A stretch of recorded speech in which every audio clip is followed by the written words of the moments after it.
عمر فاروق بن خطاب ادوی قریشی ابو بکر صدیق رضی اللہ تعالیٰ عنہ کے بعد مسلمانوں کے دوسرے خلیفہ راشد محمد مصطفیٰ صلی اللہ علیہ وسلم کے سسر اور تاریخ اسلام کی اہم ترین شخصیات میں سے ایک ہیں۔ عمر بن خطاب رضی اللہ تعالیٰ عنہ عشرہ مبشرہ میں سے ہیں۔ ان کا شمار علماء و زاہدین صحابہ میں ہوتا تھا۔ ابو بکر صدیق رضی اللہ تعالیٰ عنہ کی وفات کے بعد 23 اگست سن 634 عیسوی مطابق 22 جمادی الثانی سن 13 ہجری کو مسند خلافت سنبھالی۔ عمر بن خطاب ایک باعظمت، انصاف پسند اور عادل حکمران مشہور ہیں۔ ان کی عدالت میں مسلم اور غیر مسلم دونوں کو یکساں انصاف ملا کرتا تھا۔ عمر بن خطاب کا یہ عدل و انصاف انتہائی مشہور ہوا اور ان کے لقب فاروق کی دیگر وجوہات میں سے ایک وجہ یہ بھی بنا۔ آپ رضی اللہ تعالیٰ عنہ کا نسب نویں پشت میں رسول اکرم صلی اللہ علیہ وسلم سے جا ملتا ہے۔ آپ صلی اللہ علیہ وسلم کی نویں پشت میں کعب کے 2 بیٹے ہیں، مرہ اور عدی۔ رسول اللہ صلی اللہ علیہ وسلم مرہ کی اولاد میں سے ہیں، جبکہ حضرت عمر رضی اللہ تعالیٰ عنہ عدی کی اولاد میں سے ہیں۔ حضرت شعبی رحمۃ اللہ علیہ کہتے ہیں کہ حضرت عمر اور حضرت ابی بن کعب کے درمیان کھجور کے ایک درخت کے بارے میں جھگڑا ہو گیا۔ حضرت عمر رضی اللہ تعالیٰ عنہ نے فرمایا کہ یہاں آؤ، ہم آپس کے فیصلے کے لیے کسی کو ثالث مقرر کر لیتے ہیں۔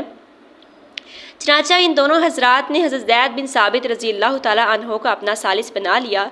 یہ دونوں حضرات حضرت زید رضی اللہ تعالیٰ عنہ کے پاس گئے اور حضرت عمر نے فرمایا کہ ہم آپ کے پاس اس لیے آئے ہیں تاکہ آپ ہمارے درمیان فیصلہ کر دیں، اور امیر المومنین ہو کر میں خود آپ کے پاس اس لیے آیا ہوں کیونکہ قاعدہ یہ ہے کہ فیصلہ کروانے والے خود ثالث کے گھر آیا کرتے ہیں۔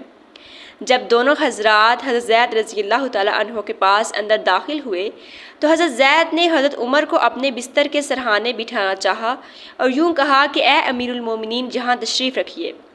حضرت عمر نے ان سے فرمایا کہ یہ پہلا ظلم ہے جو آپ نے اپنے فیصلے میں کیا ہے، میں تو اپنے فریق مخالف کے ساتھ بیٹھوں گا۔ حضرت ابی نے اپنا دعویٰ پیش کیا جس کا حضرت عمر رضی اللہ تعالیٰ عنہ نے انکار کیا۔ حضرت زید رضی اللہ تعالیٰ عنہ نے حضرت ابی سے کہا کہ آپ امیر المومنین کو قسم کھانے کی زحمت نہ دیں، اور میں امیر المومنین کے علاوہ کسی اور کے لیے یہ درخواست نہیں کر سکتا۔ حضرت عمر نے اس رائت کو قبول نہ کیا بلکہ قسم کھائی اور قسم کھا کر کہا کہ حضرت زید رضی اللہ تعالیٰ عنہ صحیح قاضی تب بن سکتے ہیں جب کہ ان کے نزدیک عمر رضی اللہ تعالیٰ عنہ اور ایک عام مسلمان برابر ہوں۔ حضرت زید بن اسلم رحمہ اللہ علیہ کہتے ہیں کہ حضرت عباس بن عبد المطلب رضی اللہ تعالیٰ عنہ کا ایک گھر مدینہ منورہ کی مسجد کے بالکل ساتھ تھا۔ حضرت عمر رضی اللہ تعالیٰ عنہ نے اسے مسجد میں شامل کرنا چاہا تو حضرت عباس سے فرمایا کہ آپ یہ گھر میرے ہاتھ بیچ دیں۔ حضرت عباس رضی اللہ تعالیٰ عنہ نے انکار کر دیا۔ حضرت عمر نے کہا آپ یہ گھر مجھے ہدیہ ہی کر دیں، وہ یہ بھی نہ مانے۔ پھر حضرت عمر نے کہا کہ آپ خود ہی یہ گھر مسجد میں شامل کر دیں، انہوں نے اس سے بھی انکار کر دیا۔ حضرت عمر رضی اللہ تعالیٰ عنہ نے کہا کہ آپ کو ان تینوں کاموں میں سے کوئی ایک کام تو کرنا ہی پڑے گا، لیکن حضرت عباس پھر بھی تیار نہ ہوئے۔ حضرت عمر رضی اللہ تعالیٰ عنہ نے کہا کہ اچھا، پھر کسی کو آپ ثالث مقرر کر لیں جو ہمارا فیصلہ کر دے۔ انہوں نے حضرت ابی بن کعب رضی اللہ تعالیٰ عنہ کو مقرر کیا۔ یہ دونوں حضرات اپنا مقدمہ ان کے پاس لے گئے۔ حضرت ابی نے حضرت عمر سے کہا میرا فیصلہ یہ ہے کہ آپ ان کی مرضی کے بغیر ان سے یہ گھر نہیں لے سکتے۔ حضرت عمر رضی اللہ تعالیٰ عنہ نے ان سے پوچھا کہ آپ کو یہ فیصلہ اللہ کی کتاب یعنی قرآن میں ملا ہے یا حضور صلی اللہ علیہ وسلم کی حدیث میں؟ انہوں نے کہا کہ حضور صلی اللہ علیہ وسلم کی حدیث میں۔ حضرت عمر رضی اللہ تعالیٰ عنہ نے پوچھا کہ وہ حدیث کیا ہے؟ حضرت ابی نے کہا کہ میں نے حضور صلی اللہ علیہ وسلم کو یہ فرماتے ہوئے سنا ہے کہ حضرت سلیمان بن داؤد علیہ السلام نے جب بیت المقدس کی تعمیر شروع کی تو جب بھی وہ کوئی دیوار بناتے تو صبح کو وہ گری ہوئی ہوتی۔ آخر اللہ تعالیٰ نے ان کی طرف یہ وحی بھیجی کہ اگر آپ کسی کی زمین میں بنانا چاہتے ہیں تو پہلے اسے راضی کر لیں۔ یہ سن کر حضرت عمر نے حضرت عباس کو چھوڑ دیا۔ بعد میں حضرت عباس نے اپنی خوشی سے اس گھر کو مسجد میں شامل کر دیا۔ حضرت عطا رحمہ اللہ علیہ کہتے ہیں کہ حضرت عمر رضی اللہ تعالیٰ عنہ اپنے گورنروں کو حکم دیا کرتے تھے کہ وہ حج کے موقع پر ان کے پاس آیا کریں۔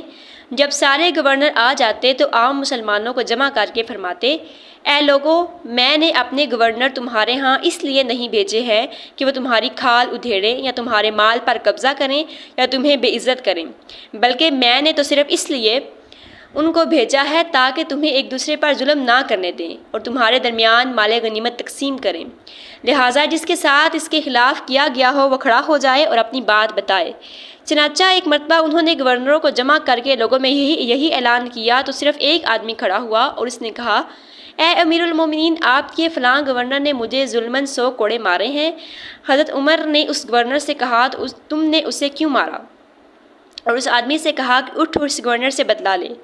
اس پر حضرت عمرو بن عاص رضی اللہ تعالیٰ عنہ نے کھڑے ہو کر کہا کہ اگر آپ نے اس طرح گورنر سے بدلہ دلانا شروع کر دیا تو پھر آپ کے پاس بہت زیادہ شکایات آنے لگ جائیں گی اور یہ گورنروں سے بدلہ لینا ایسا دستور بن جائے گا کہ جو بھی آپ کے بعد آئے گا اسے یہ اختیار کرنا پڑے گا، حالانکہ اپنے گورنروں سے بدلہ دلوانا ہر امیر کے بس میں نہیں ہے۔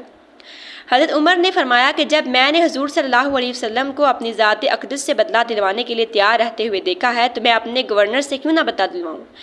حضرت عمر نے کہا کہ آپ ہمیں اس آدمی کو راضی کرنے کا موقع دیں۔